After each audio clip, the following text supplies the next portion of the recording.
Boa tarde a todos, obrigado pela presença. A gente tem a pauta hoje muito interessante, que envolve, a maioria são temas atuais e urgentes. São atuais e urgentes, do nosso grande interesse.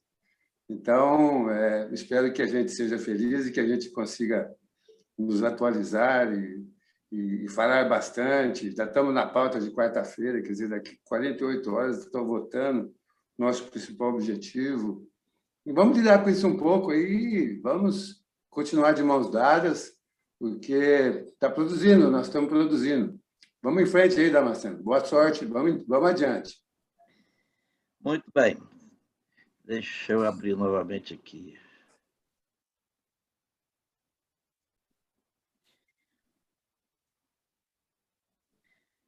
Bem, pessoal, nós colocamos...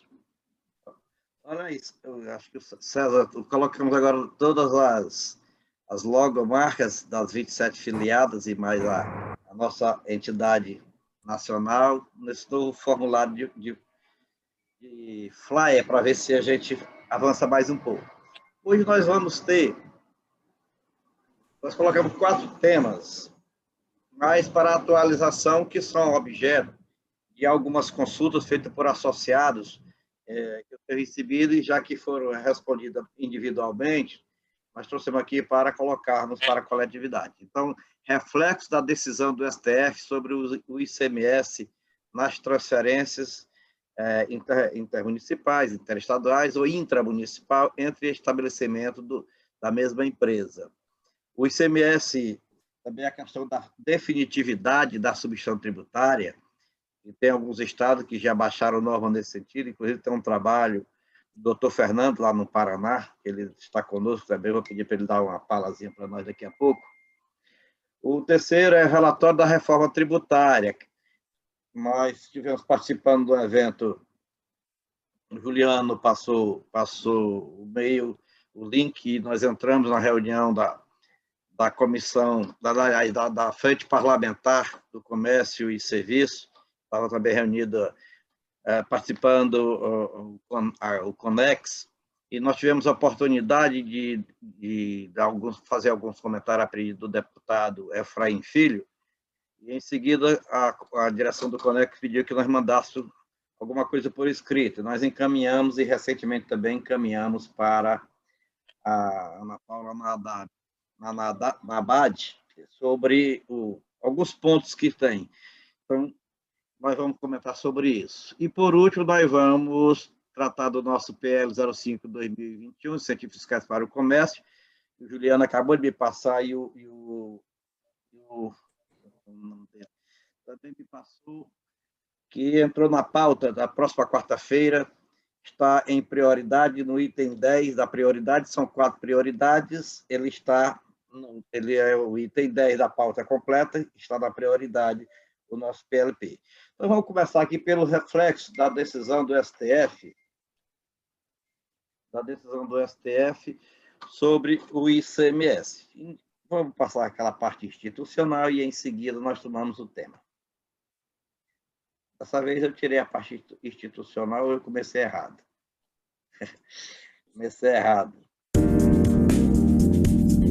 Um dia eu aprendo.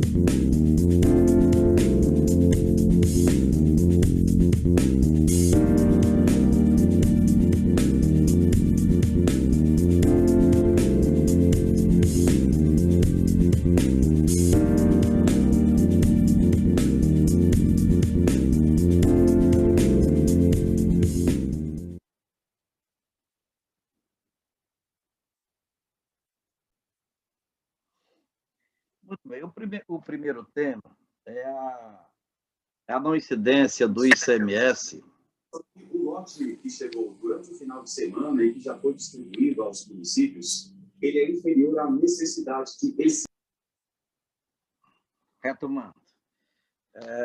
Do ICMS, nas transferências de mercadorias entre estabelecimentos da mesma empresa.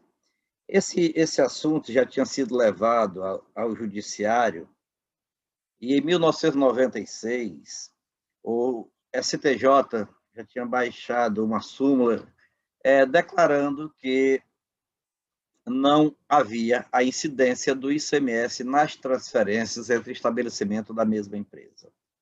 Porém, tudo continuou como estava, porque, numa decisão desta forma, só atende ou só atinge as partes do processo. Então, não tinha um efeito maior.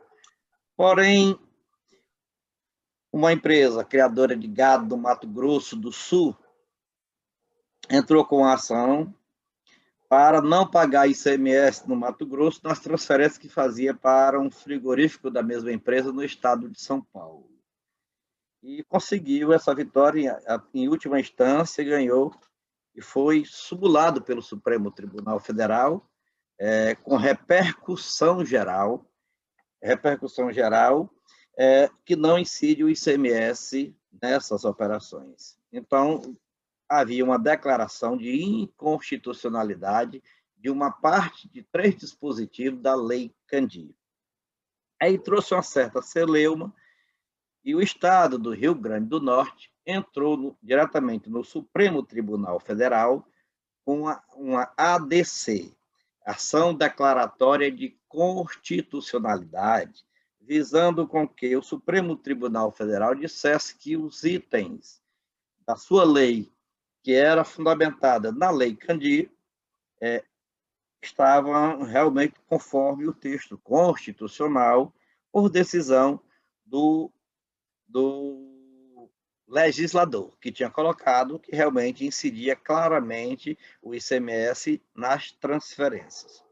O Supremo Tribunal Federal, agora com um efeito maior, que chama-se de efeito concentrado, que significa efeito erga omnes, ou seja, para todos, declarou a inconstitucionalidade desse dispositivo. Foi a ADC 49, que teve como relator o ministro Edson Fachin.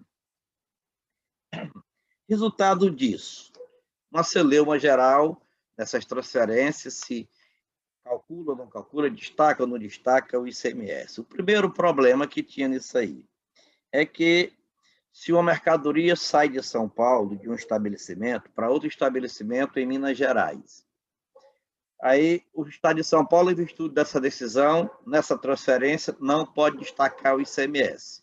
Por conseguinte, não tinha débito de ICMS para o Estado de São Paulo nessa operação de transferência.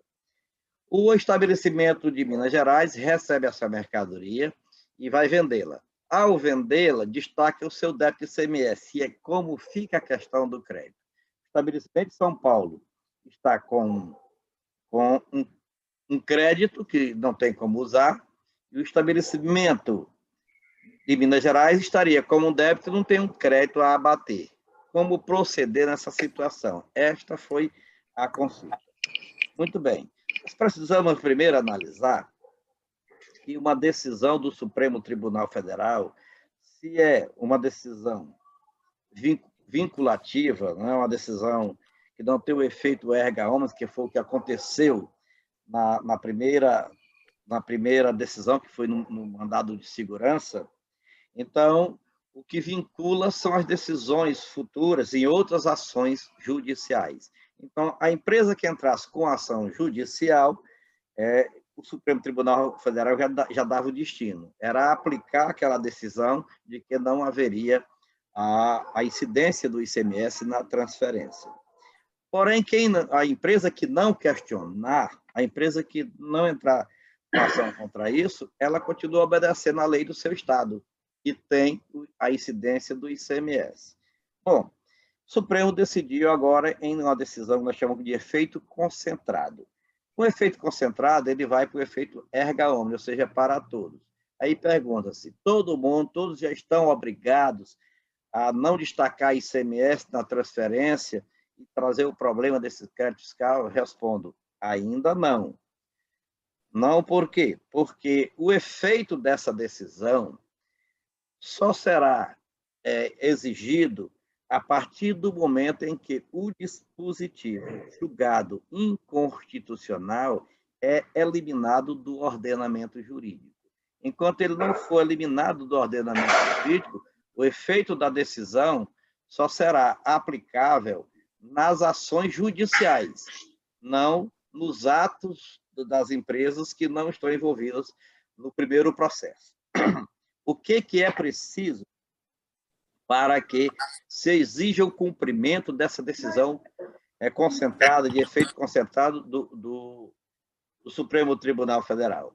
É que o Supremo comunique oficialmente ao Senado Federal, e o Senado Federal, em virtude da disposição do artigo 52, inciso 10 da Constituição Federal, retira do ordenamento jurídico nacional a expressão que foi julgada inconstitucional. Não é o dispositivo completo, é só a expressão. A expressão é, mesmo que seja entre estabelecimentos da mesma empresa.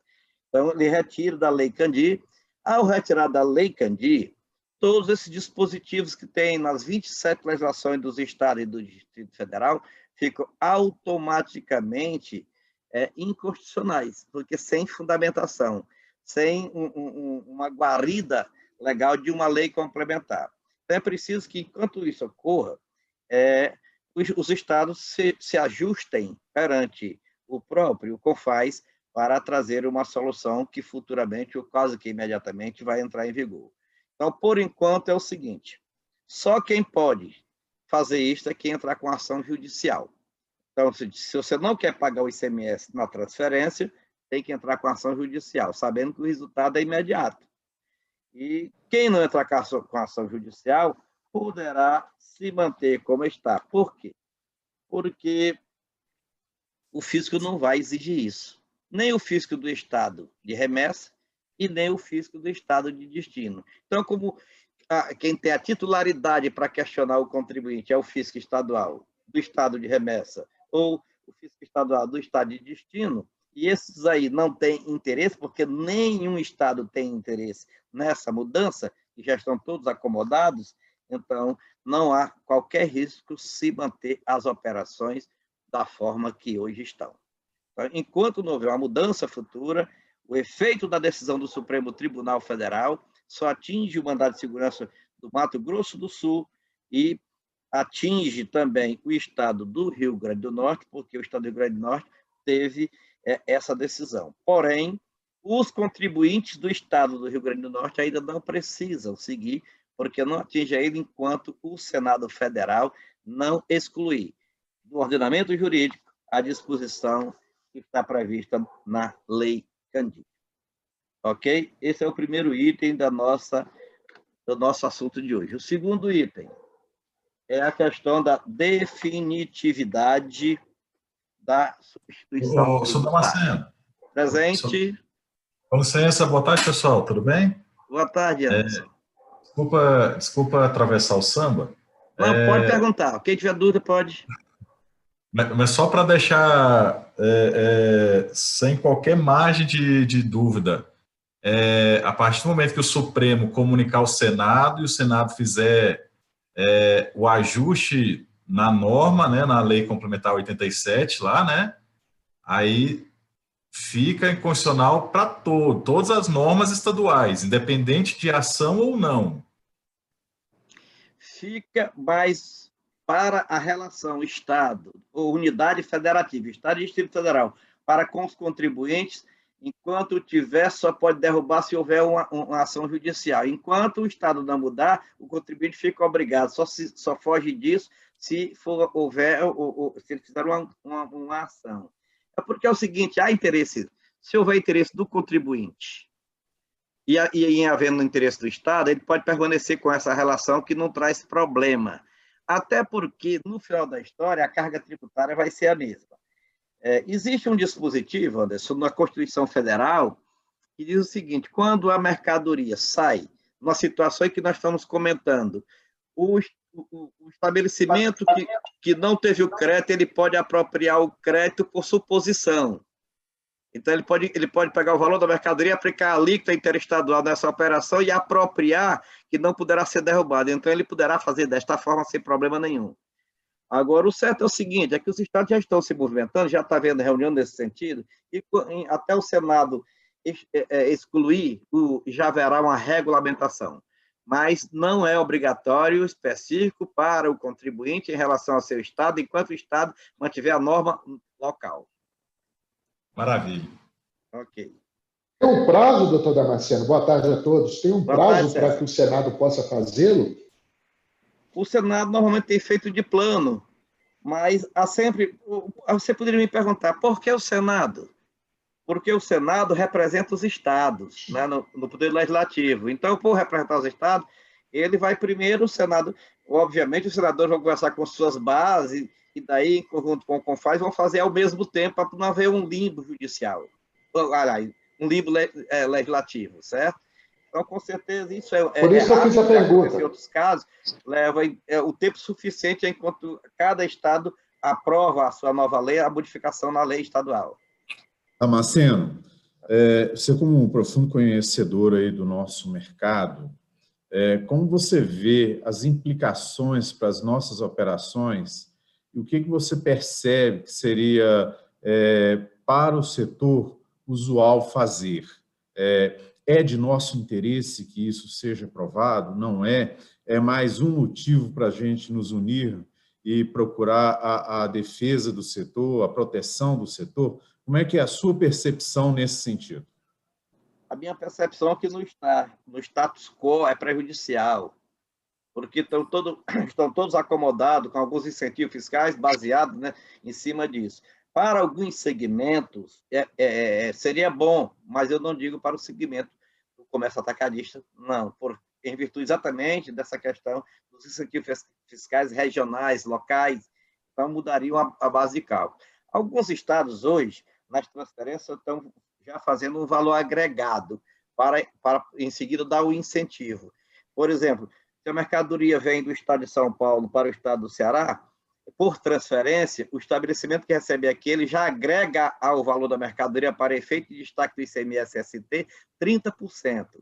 Em alguns estados tem uma variação, mas as leis dos incentivos fiscais, que nós estamos lutando pela sua manutenção, estão todas baseadas na situação atual. Então, haverá uma modificação muito grande. Mas isso, mesmo sendo aprovado, os estados, com certeza, eles chegarão a um denominador comum de adequação para que haja transferência desses créditos. Aí é que está a nossa preocupação, Damasceno. Nós, de Minas Gerais, estamos extremamente preocupados pelos buracos legais e mais o pandemônio fiscal que isso pode trazer nas operações, sabe? Assim, o nosso tratamento já com a legislação ele já é muito complexo, né? E dependendo da operação, da forma que for tratar isso aí, pode ficar mais difícil ainda. Você percebe que pode haver algum consenso que minimize o efeito danoso nesse sentido?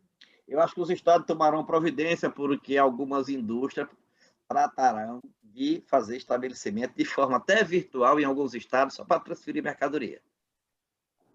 Ok. Doutor Damasceno, eu acredito que isso traz prejuízo para o atacado, sim. Doutor Damasceno... Alguém pediu a palavra. Doutor Fernando. É o Fernando. Pois não, doutor Fernando, pode falar. Doutor Damasceno, é só uma consideração e uma pergunta aí, né? Como nós sabemos, tem um projeto de lei do Senado tramitando desde 2018, né? Projeto de lei do Senado 332 de 2018, que reconhecia em face dos precedentes, né, jurisprudenciais, a súmula do Supremo, reconhecendo a não incidência. Então, estava o texto, né, no sentido de declarar expressamente a não incidência nas transferências, né? Aí houve uma emenda da senadora Cátia de Abreu, em outubro de 2013, daí para assegurar a manutenção integral dos créditos, né? Como nós sabemos, na isenção não incidência, a regra geral é de estorno. Então, até um questionamento, doutora Damasceno. No momento que houver comunicação do Supremo Tribunal Federal ao Senado Federal, será que haveria, né, a possibilidade de já aproveitar esse projeto de lei em tramitação, né? E se não seria o caso, então, de nós fazermos o trabalho no sentido de que, efetivamente, né, seja assegurada a manutenção de crédito, né? Porque vai haver muita resistência, principalmente pelos estados de destino, em receber esse crédito. Eu concordo. Doutor Damasceno, se me permite... Se me permite, antes do senhor responder, doutor. Como é, César? Já pegou, né? Não, porque eu queria fazer uma complementação do doutor Fernando, se me permite, para que o senhor possa chegar e responder, se me permite. Tem que sair, né? Fica à vontade, César. Doutor Fernando, por coincidência, esse assunto, eu andei conversando com o pessoal da Abras. O pessoal da Abras tem muito interesse nesse assunto da senadora Cátia Abreu. E aí eu estou querendo criar uma sugestão aqui pelo nosso vice-presidente, doutor Juliano, é que esse assunto seja levado ao Unesco, porque a Abras já estava trabalhando esse assunto com a senadora Cátia Abreu, e aí a gente possa chegar e fazer um trabalho como nós fizemos na PLP 05. Só uma complementação, a gente tem acompanhado isso também, tá, doutor Fernando? Ok, então, a título também de informação, né, esse projeto tem o apoiamento da FEComércio de São Paulo. Muito bom. Na própria tramitação. Nós já estamos com o caminho a seguir. Passando para o segundo item. Fique aí na tela, viu, doutor Fernando? O segundo item... Cadê? Olha, papel muito. Vocês vêm acompanhando, mas isso também não é novidade. Desde o ano 2000, que a legislação de cada estado e do Distrito Federal, quando trata, era muito pequena ainda, o rol de mercadoria sujeito ao regime de ST no ICMS, mas já tinha a previsão de que, isso também já tem fundamento constitucional, de que uma base de cálculo projetada que não vier a ocorrer, então, se você antecipou a ST, você tem direito ao ressarcimento, receber de volta. Se por acaso você vender pelo valor superior, obviamente, o substituído faria a complementação. Bom, decorreram esses anos todos, e o Supremo Tribunal Federal veio a decidir sobre isso aí. Então, veio através de uma decisão judicial estabelecendo essa complementação pelo contribuinte ou a devolução. O que o Supremo decidiu foi pela devolução, porque o pedido do Supremo não poderia ir além do pedido. E o pedido era das empresas, no sentido de que, quando não ocorresse digamos, a concretização da base de cálculo projetada, o Estado devolvesse a diferença. Bom, o Estado de São Paulo, por exemplo, ele trabalhou muito em cima da base de cálculo projetada através de pesquisa das entidades representativas do segmento econômico envolvido. E botou a declaração se é a própria empresa, através de sua entidade, que indica a base de cálculo para o preço de venda ao consumidor, então ele não iria devolver. E baixou uma portaria CAT, estabelecendo regras nesse sentido, é a portaria CAT número 42 de 2018. Baixou essa portaria CAT nesse sentido. Bom, mas começou a se questionar sobre o também pagamento. Aí os estados resolveram estabelecer que, se é para o estado devolver, no caso contrário, o contribuinte tinha que complementar, e começou a baixar a norma de complementação, exigindo essa complementação. Resultado que a substituição tributária, que era prevista como definitiva, deixou de ser definitiva e passou a ser passível de alteração. Alguns estados, como o estado de Minas Gerais, Paraná, Rio Grande do Sul, Mato Grosso do Sul e agora São Paulo, criaram, através de um decreto, alteraram o regulamento geral do seu ICMS e, através de portaria ou norma infra-legal, um sistema de que o contribuinte fazia um acordo com o Estado e dizia: nem eu quero que o Estado me devolva e nem o Estado me cobra a diferença. Os estados que eu citei, menos o Estado de São Paulo, estabeleceu para o varejista, comércio varejista. Né? O Estado de São Paulo, quando baixou o decreto, botou comércio varejista. Mas o Estado de São Paulo ele vem cometendo sempre um pecado de terminologias. Quando ele diz mercado varejista, ele quer dizer operação de varejista, ou operação de qualquer atacadista ou varejista para o consumidor final. Então, nesse caso, o atacadista que vende naquele regime misto de atacado e varejo, que foi denominado nacionalmente como atacarejo, né? Quando ele vende nesse regime, as mercadorias que ele vende no regime de atacarejo para o consumidor final se insere nesse decreto também do sistema ROT chamado, né? ROT, Sistema Optativo de Tributação. Então, esses estados já baixaram normas, os demais não baixaram normas ainda, para que na operação varejista, aquele que assim o fizer, poderá optar por não ir buscar diferença, nem tampouco pagar a complementação nessa situação, dando como definitiva a ST aplicada na operação anterior, seja do atacadista para o varejista, seja da indústria para o atacadista, ou seja da indústria para o varejista.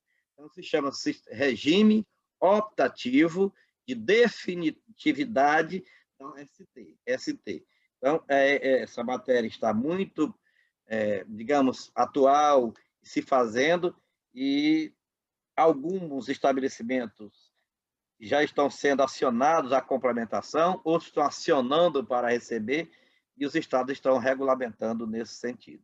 Essa é a minha colocação. Alguém quer discutir a matéria?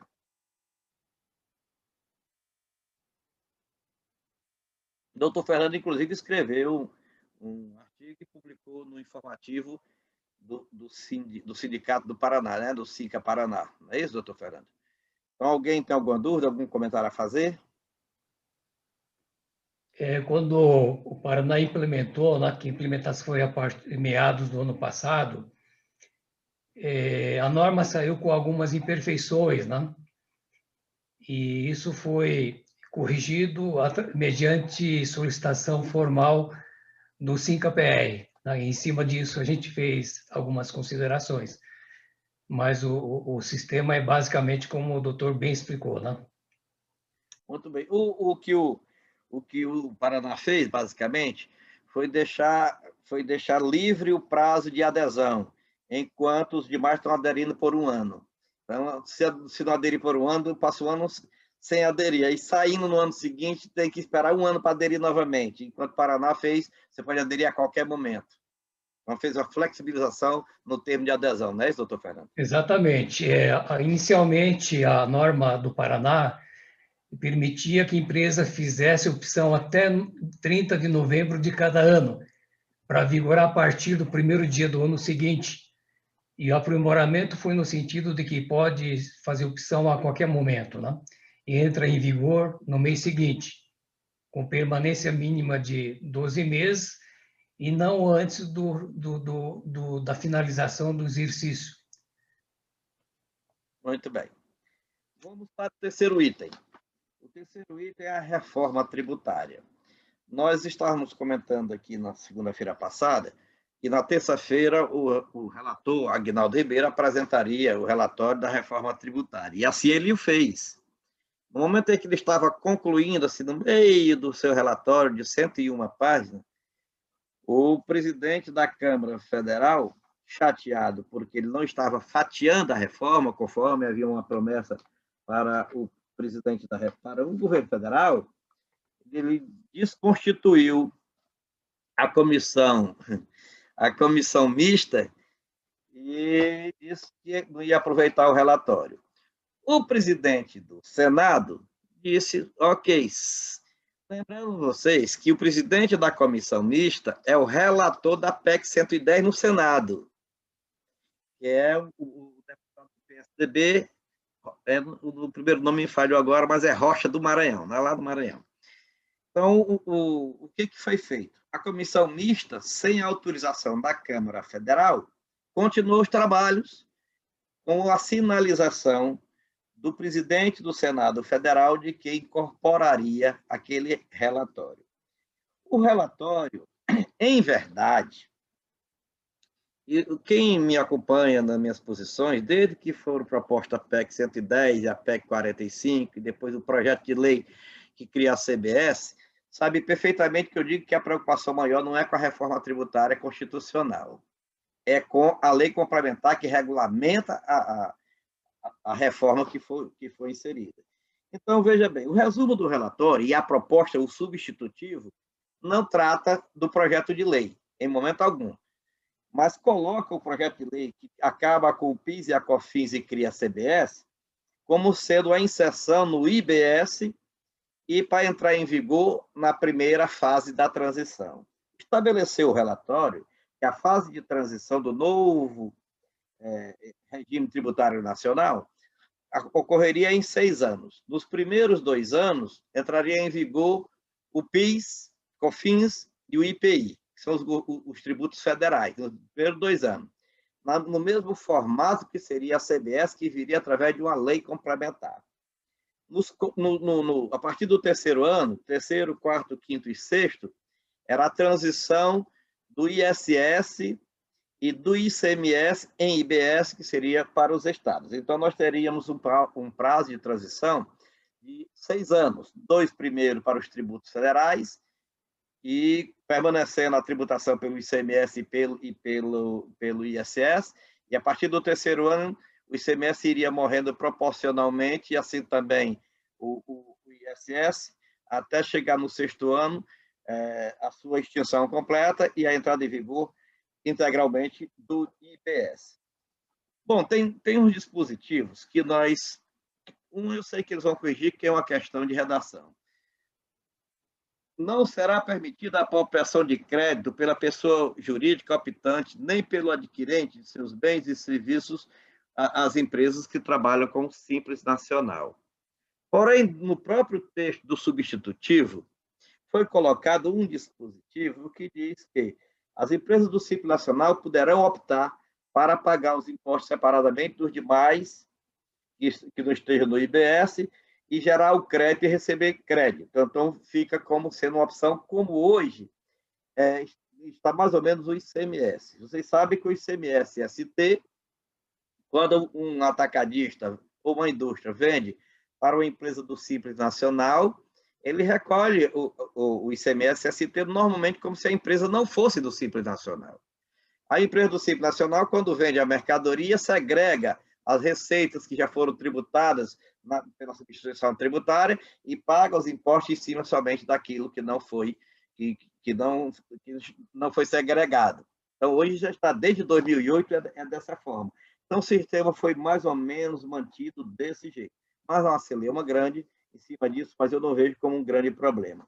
O que eu vejo como um grande problema é o inciso 5 do artigo 152, da seção 2A, que ficará a Constituição com a reforma. A proposta cria essa seção, chamada do Imposto da União, dos Estados, do Distrito Federal e dos municípios, e insere o artigo 152A. O 152A tem a seguinte redação: lei complementar, veja que eu digo para vocês sempre, que tudo nós temos que pensar na lei complementar. Então, lei complementar instituirá imposto sobre operações com bens e serviços de competência da União, dos Estados, do Distrito Federal e dos municípios, o nosso famoso IBS que a gente vem comentando sempre. Muito bem. O imposto atenderá ao seguinte: terá a legislação única aplicável em todo o território nacional.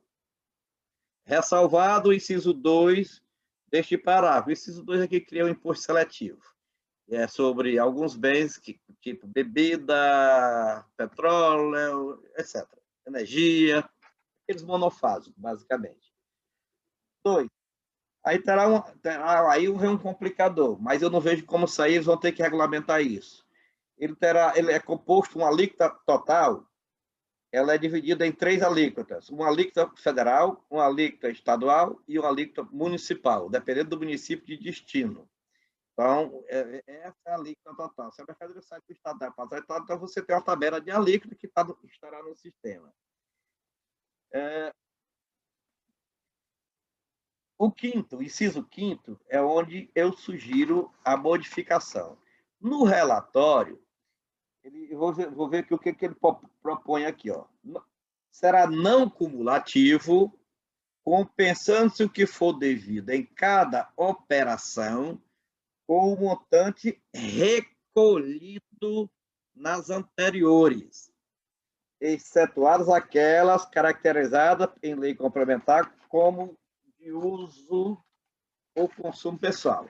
Vamos ficar ali no início, que é o que atende à mercadoria para revenda.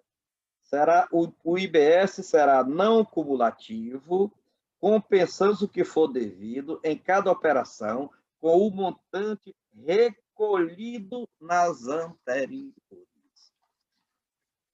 Aí o relatório diz, será não cumulativo e será compensado com o crédito físico, que é o valor destacado, cobrado nas anteriores.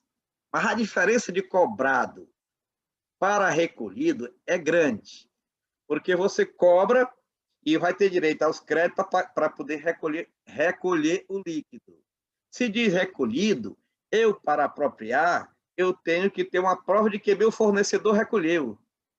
Eu passo a ser um fiscalizador. Então, eu teria que ter o controle de que o meu fornecedor recolheu. Então, a nossa proposição foi manter a relação de cobrado ou destacado. Né? Cobrado ou destacado ou expressão semelhante. Então, essa proposição nós já encaminhamos para o NEX, encaminhamos também para a ABAD. Tirando isso, pessoal, a proposta do substitutivo não tem problema nenhum. Nós vamos nos preocupar somente quando chegar o momento da lei complementar. Aí sim. Lembrando aos senhores que na proposta do projeto de lei 3887 de 2020, que cria a CBS, a terminologia é esta, é recolhido. E nós precisamos ter cuidado com isso, porque o recolhido vai trazer uma obrigação, vai dar margem de entendimento para você só poder apropriar se você comprovar que o seu fornecedor recolheu. E se você não comprovar, fica um pouco complicado isso. Aqui tem também, na propositura, a questão da exportação. Talvez interesse a alguém, né, do segmento. Mas na exportação, hoje nós temos o contribuinte com crédito junto ao Estado, porque recebeu a mercadoria com tributação, exportou sem tributação e o crédito tributário não vem nunca.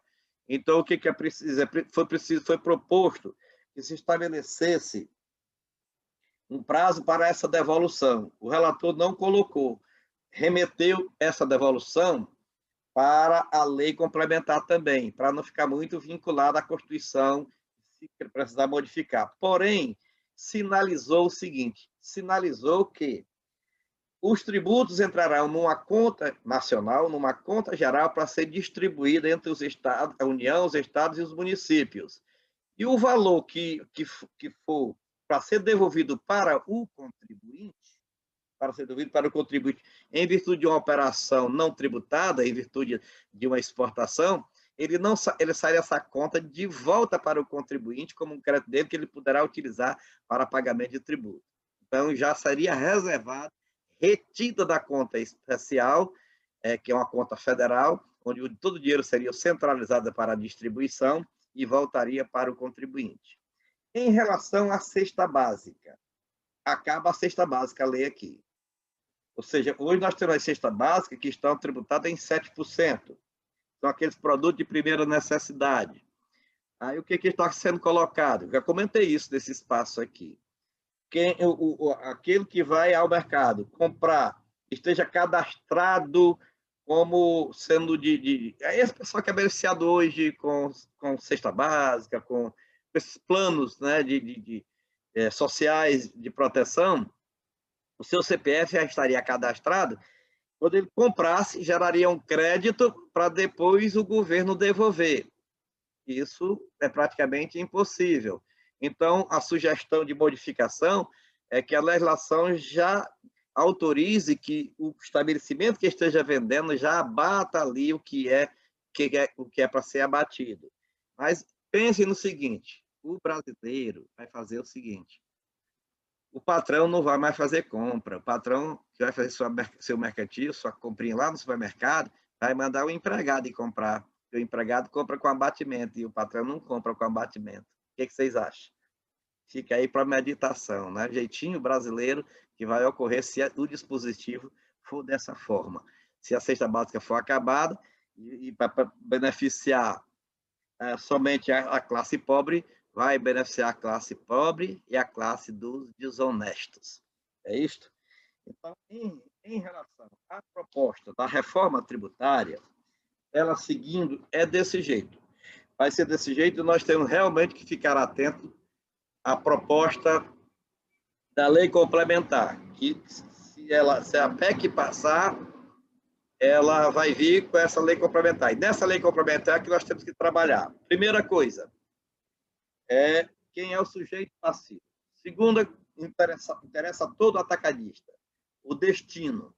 O tributo é devido ao estado onde se localiza o consumidor final. E eu vi muitos questionamentos se isso não vai encarecer, se vai aumentar. Como é que vai ser o controle disso? Vamos esquecer, primeiro, que tem um atacadista intermediário num estado divergente. Vamos dizer o seguinte, o produto sai do estado de São Paulo para o estado de Minas Gerais e o consumidor está no estado de Minas Gerais. Então, a mercadoria é vendida por um atacadista para um varejista do estado de Minas Gerais. E o varejista não vendeu mais essa mercadoria para o consumidor.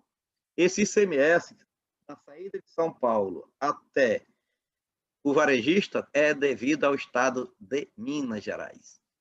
E como é que isso vai acontecer? O comerciante do estado de Minas Gerais vai recolher para o estado o que ele agregou, o ICMS, o IBS em cima do valor que ele agregou, e o estado de São Paulo transfere em guia especial para o fisco de Minas Gerais o que ele recebeu do fornecedor do estado de São Paulo, como hoje ocorre na ST, mais ou menos como a ST. Que a diferença que tem é que a ST é o fornecedor que recolhe numa guia especial direta para o estado de destino. E esse aqui poderá ser ou o estado, o fisco do estado, que remeterá para o estado de destino, ou será o próprio fornecedor que remeterá para o estado de destino, conforme ficar definido em lei complementar. Bom, mas digamos o seguinte, que a indústria do estado de São Paulo vendeu a mercadoria para um atacadista do estado de Minas Gerais. O atacadista do estado de Minas Gerais vendeu para um varejista do estado do Ceará. Como é que fica isso aí? Lei complementar definirá procedimento quanto ao destino. Então, é o momento de nós estarmos atentos a essa regulamentação na lei complementar. O bojo da reforma na Constituição não traz alteração, só diz que vai ser devido ao destino. E por que devido ao destino, pessoal? Porque o IBS é um imposto sobre consumo, não é um imposto sobre produção, não é um imposto sobre patrimônio, não é um imposto sobre renda, é um imposto sobre consumo. E, por ser sobre consumo, é devido ao estado onde está o consumidor. Isso é natural. Desde 1989 que se briga por isso, mas porque os estados produtores não querem abrir mão de sua fatia. Só que o estado produtor tem que entender que ele também é um estado consumidor. Se for analisar direitinho, não perde tanto assim essa fatia. Ok? Pronto. Esses foram os pontos que eu anotei. Eu não sei se eu pulei algum mais, mas está aberta a discussão.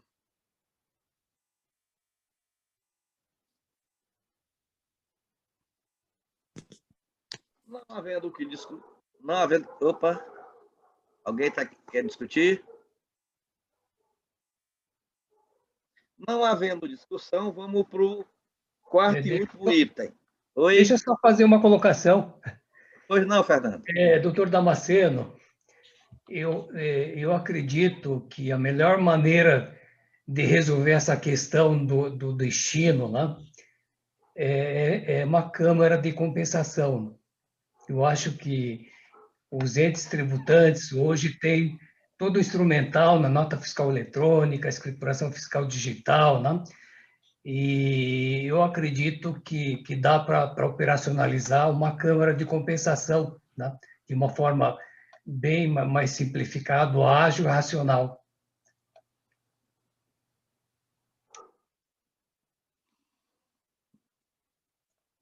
Certo, doutor Fernando. Já está previsto, agora como é que eu estendo isso aqui? Já está previsto na proposição um órgão semelhante ao que tem hoje o Comitê Gestor do Simples Nacional, composto por representantes da União, dos estados e do município, com poderes para regulamentar tudo isso aí. Então, a previsão da criação da conta para devolver, essa conta já seria o instrumento da compensação para a distribuição como procedimento.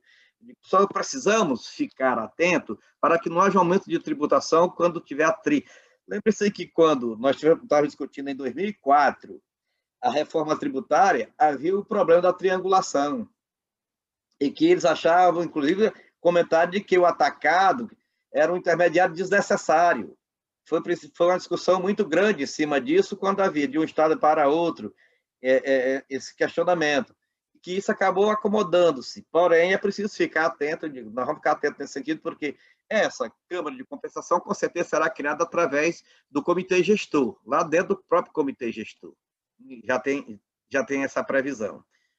Então, eu acho assim, nós só temos que ficar atentos a esses pontos que nós levantamos aqui, mas principalmente agora, na reforma tributária, nós já passamos isso para a Conex e para a ABAD, é substituir a expressão valor recolhido por valor cobrado ou valor destacado. Feito isso, nós vamos ficar mais tranquilos, né? Porque aí não vai trazer um problema muito grande lá na frente, na hora de fazer uma lei regulamentando, já tendo um vínculo constitucional.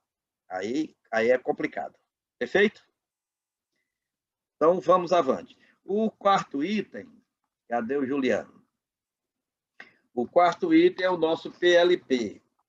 O nosso PLP, ele entrou na pauta, ele já está com o voto e o substitutivo, o relatório e voto substitutivo favorável à aprovação, com a justificação de que não atinge normas da lei de responsabilidade fiscal, que não há renúncia fiscal porque há compensação, que na grande maior parte não é incentivo fiscal, é diferimento ou substituição de uma obrigação por outra obrigação.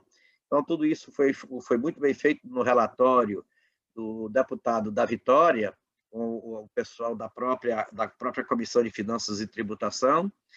E hoje o Raimundo Marques, que conversou pessoalmente com o presidente da Comissão de Finanças e Tributação, lá em Teresina, e nesse momento ele está viajando para Brasília, o presidente, colocou em grau de prioridade para quarta-feira.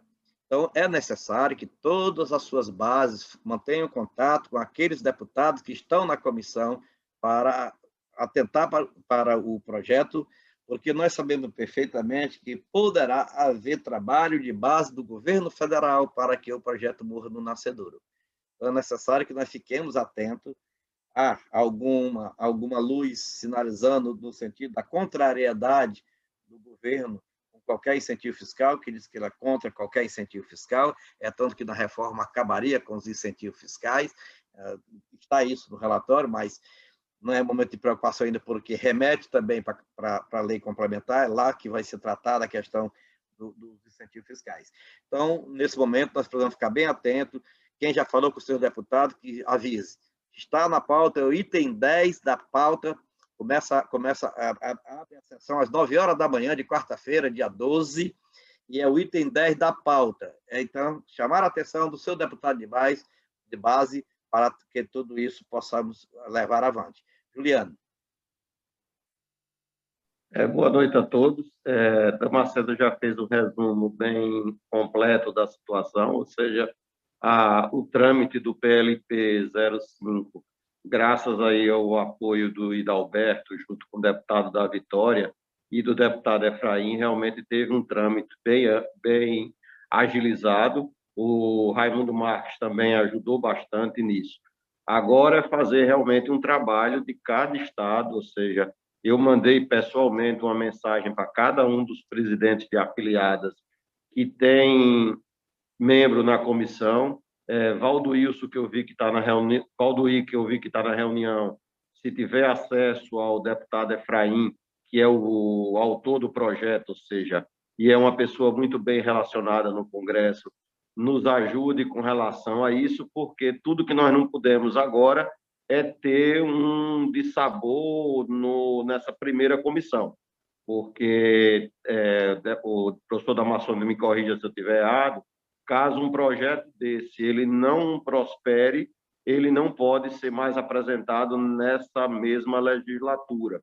Então, nós ficaríamos numa situação extremamente difícil, porque, oficialmente, os incentivos eles se encerram em 2022.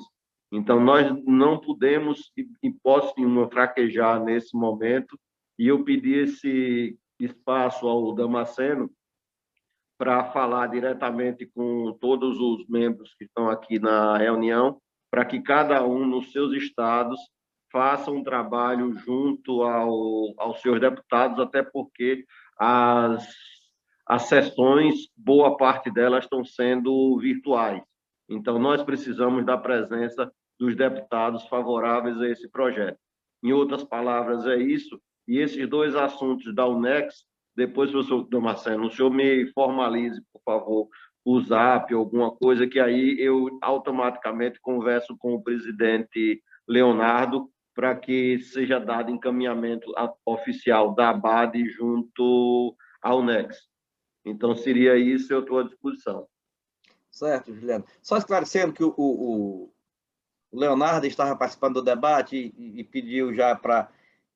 pediu que eu remetesse, então ele já está de posse esse documento lá através da Ana Paula. Eu te encaminho de qualquer forma daqui a pouco, ok? Era para eu ter encaminhado semana passada e esqueci.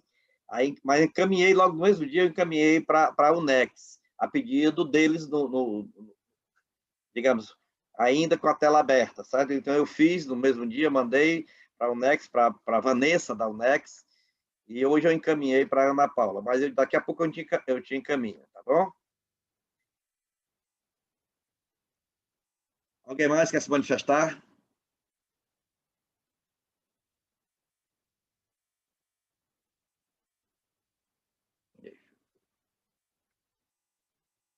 Bom, eu acredito que nós esgotamos a pauta, já estão todos cansados, silenciosos. Abro para as mensagens finais para quem quiser se manifestar.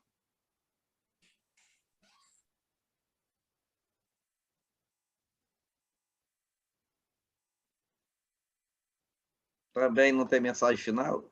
Deixa eu ver, a 10. Tudo bem, estou recebendo vocês estão vendo aí que a 10 já conversou com os deputados, a Ana Cristina está passando, o Joyce está ali testemunhando. Bem, deixa eu ver aqui. Muito bem. Não havendo mais quem queira se manifestar, eu acho que nós... Sandoval, alguma mensagem? Não, uma coisinha rápida. A gente tratou de vários assuntos hoje importantíssimos, coisas que estão aí fervilhando na nossa frente, tudo coisa importante. E agora, nós temos aí 2 dias, já que a pauta é quarta-feira e começa às 9 e é virtual, portanto, começa mesmo, né? Nós temos aí mais amanhã, para, se tiver mais alguém que possa falar com os deputados, aquela relação que o Juliano mandou, está tudo lá, todos os partidos e todos os participantes, os deputados partícipes, né? A gente tem mais amanhã para lidar com isso e é interessante. Quando a gente começou a falar isso, era uma coisa muito difícil, muito complicada, seria muito complicado. E, na medida que a gente começa a conversar com os deputados, nas reuniões que nós fizemos, e começa a falar sobre o que se trata, eles passam para o nosso lado. Então, nós temos que aproveitar a oportunidade de poder dizer o que é que nós queremos. Não queremos nada do que não exista, e que isso é importante para o nosso setor e para todo mundo, e que pode virar uma bagunça danada se isso passar e começar 2023 sem essa nossa reivindicação ser aceita. Vai realmente ser bem difícil. Então, aproveitar o dia de amanhã ainda, se tiver aí um recadinho, um e-mail, um telefonema, um WhatsApp, falar com os deputados que estão listados aí naquela relação do Juliano, e a gente ter sucesso na quarta-feira, se Deus quiser, além dos outros assuntos que foram muito bons. Eu agradeço, então, doutor, a presença de todos os que estão aí. Se alguém mais quiser fazer uso da palavra... Ivanilson pediu a palavra. Por favor, então. Ivanilson. Ivanilson de Brito. Eu só bati palmas aí, agradeci. Ah, tá bom. Porque a palminha veio, eu pensei que era você pedindo a vez para falar. Valeu, Ivanilson. Obrigado. Pronto, Sandoval. Então, assim sendo, o Joilson, alguma mensagem, Joilson? Olá, Macedo. Eu acho que esse debate está sendo muito bom, o fórum permanente está sendo muito importante, até pelo esse momento que nós estamos passando, né? E em questão dos deputados, nós já estamos trabalhando aí para a bancada daqui do Rio de Janeiro, os deputados do Rio de Janeiro estão votando favorável. Esse é o nosso maior empenho aqui, através da ADERJ. Muito bem. Então, nós vamos fazer o seguinte, pessoal. Tendo em vista que os assuntos voltaram a ficar muito, digamos, do dia a dia, nós vamos nos encontrar novamente na segunda-feira aqui, às 17 horas. Acho que todo mundo aprovou esse horário de 17 em vez das 16, ficou mais unânime, né? Então, deixamos então às 17 horas e segunda-feira nós voltaremos para atualizar o que ocorreu e o que está por ocorrer de interesse do nosso setor atacadista e distribuidor. Agradecendo a participação de todos, especialmente do nosso presidente Sandoval, que presidiu a mesa. Desejo uma boa semana bem produtiva, com saúde, paz, tranquilidade, muitas alegrias e até lá. Até mais, doutor. Boa noite para todos. Até mais. Boa noite para todos. Boa noite.